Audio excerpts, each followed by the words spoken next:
Hello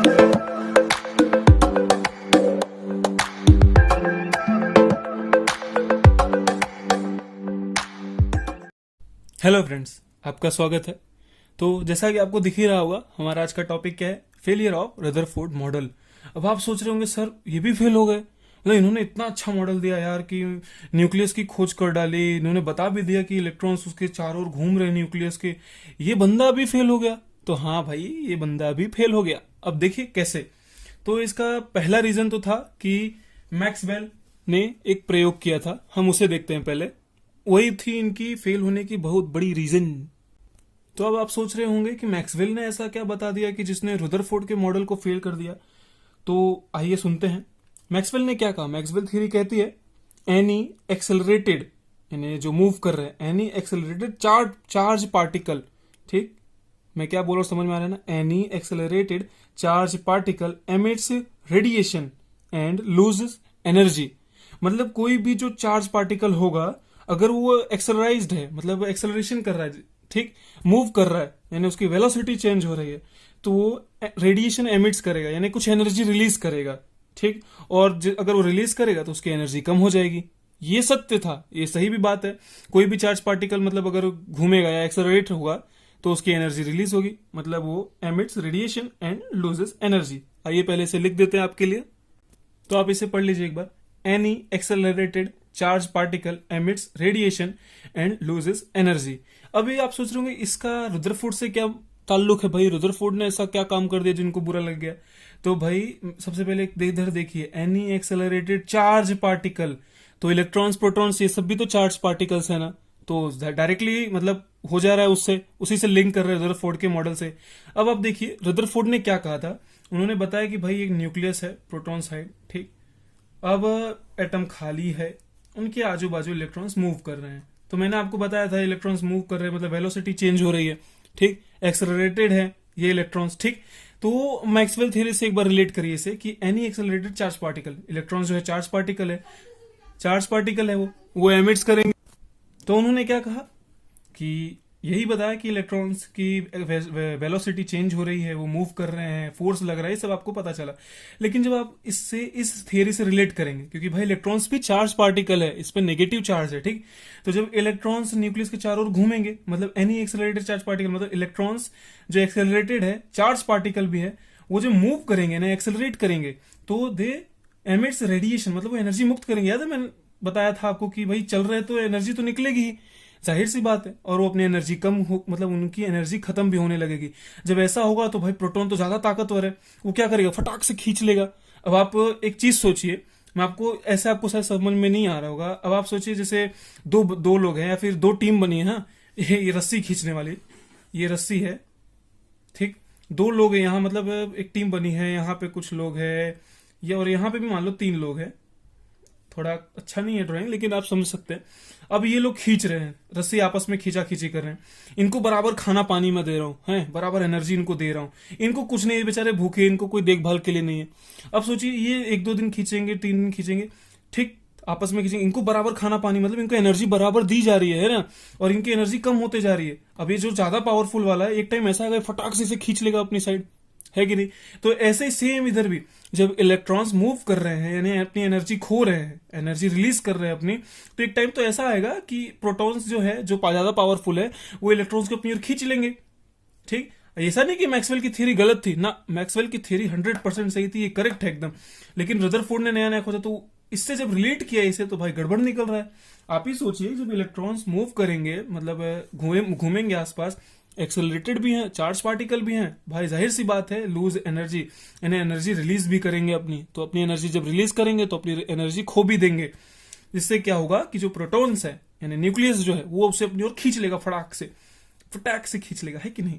तो जिससे क्या होगा, एटम डिस्ट्रॉय हो जाएगा, एटम खत्म खत्म खत्म खत्म। लेकिन अब ऐसा तो होता नहीं है, हमें भी पता है एटम्स तो है भाई, एटम है ही। तो आप ये मत लिख देना कि मैक्सवेल थ्योरी, ऐसा नहीं। आप पहला पॉइंट उधर लिखेंगे, क्या लिखेंगे? तो आप लिखेंगे he can not explain stability of atom, यानी कि वो एटम्स की स्टेबिलिटी के बारे में नहीं समझा पाए, है कि नहीं? वो नहीं समझा पा रहे ना। अब अगर ये थ्योरी के अकॉर्डिंग चले तो भाई एटम तो उनका खत्म हो जाना चाहिए, लेकिन रियलिटी क्या है? एटम खत्म थोड़ी हो रहा है, मतलब एटम तो स्टेबल है ना, मतलब इलेक्ट्रॉन्स तो घूम रहे हैं, ये भी सत्य है। लेकिन अब वो घूम रहे हैं तो भाई उन्हें तो एनर्जी रिलीज करनी चाहिए, खत्म हो जाना चाहिए। तो उनकी भी थ्योरी गुड़ गोबर हो गई।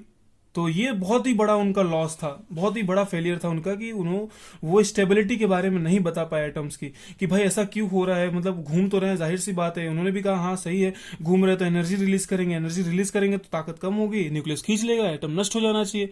लेकिन एटम नष्ट नहीं हो रहा है। तो ये इनका पहला फेलियर था। अब दूसरा फेलियर क्या था उसे देखते हैं।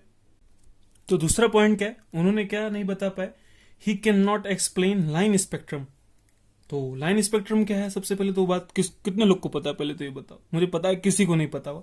तो स्पेक्ट्रम सबसे पहले होता क्या है कि मान लीजिए एक प्रिज्म है, प्रिज्म में से जब हम लाइट पास करते हैं, हाँ एक लाइट पास करते हैं, वो अपने अपने अलग अलग रंगों में जब डिवाइड हो जाता है, ठीक, हमें यहाँ पे मिलता है एक पर्दे पे, ठीक, तो अलग अलग रंगों का रहता है वो, विबग्योर उसे कहते हैं, याद है? आपने पढ़ा होगा 10th में, तो नहीं पढ़ा होगा तो अभी जान लीजिए। स्पेक्ट्रम इसे ही कहते हैं कि एक लाइट है, उसे जब प्रिज्म में से पास करते हैं तो अपने अलग अलग रंगों में वो डिवाइड हो जाती है, तो हमें वो पर्दे पे मिलती है, तो उसे ही स्पेक्ट्रम कहते हैं। अब यहाँ पे क्या गेम है स्पेक्ट्रम का, उसे एक बार देख लेते हैं, ठीक। वो क्या नहीं एक्सप्लेन कर पाया स्पेक्ट्रम के बारे में। जैसे मान लीजिए कोई भी ट्यूब है जिसमें कोई भी गैस है, हाँ मैं कुछ भी गैस ले लेता हूँ, जैसे हाइड्रोजन ही समझ लीजिए, हाइड्रोजन गैस है, इसके अंदर वो बहुत सारी। जब इस ट्यूब में से उन्होंने लाइट पास किया, ठीक, तो पहली बार जो हमें जब इस ट्यूब से पास हुई लाइट, तो हमें मान लो ऐसा मान लेते हैं कि पहले हमें ये कलर ज्यादा मिला, वॉयलेट वी, ठीक, फिर यहाँ थोड़ा कम मिला, येलो मान लो कम मिला, कोई भी कलर मान लेते हैं ऐसा कम मिला, फिर कोई बहुत सारे कलर मिले ही नहीं, मतलब ग्रीन जो होते हैं, ग्रीन और पिंक समथिंग जो भी है, बहुत सारे कलर मिले ही नहीं हमें, तो कुछ कुछ कलर मिले।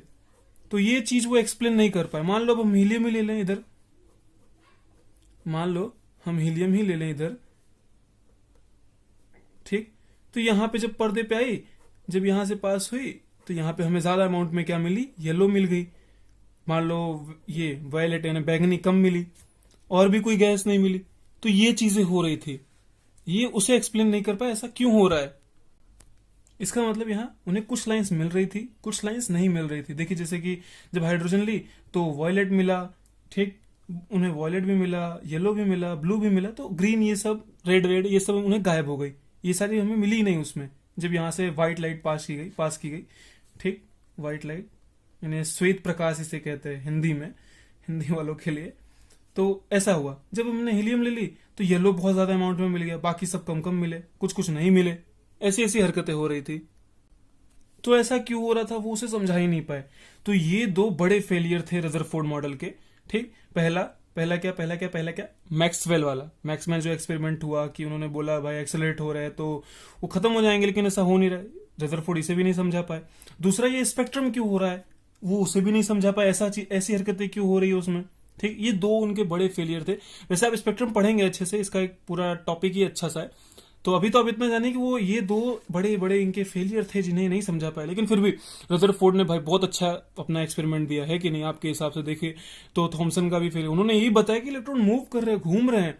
अब भले रदरफोर्ड का मॉडल जो है मैक्सवेल थ्योरी को नहीं कर पा रहा था अच्छे से खुश, तो इसलिए वो फेल हो गया, लेकिन रदरफोर्ड का मॉडल भी भाई बहुत अच्छा है। अब इसके बाद जो हम पढ़ेंगे वो था अच्छा सा एक मॉडल जिसने आइंस्टाइन के मतलब जो फॉर्मूले थे उसको भी चैलेंज किया, वो बढ़िया था मॉडल। आप उसे अगले वीडियो में देखेंगे। तो तब तक के लिए बने रहिए हमारे साथ। अगर आपको ये वीडियो अच्छा लगा हो तो प्लीज शेयर, सब्सक्राइब सब कुछ कर दो यार, जितना सब कुछ होता है ना सब कुछ कर दो। तो थैंक यू एंड बाय।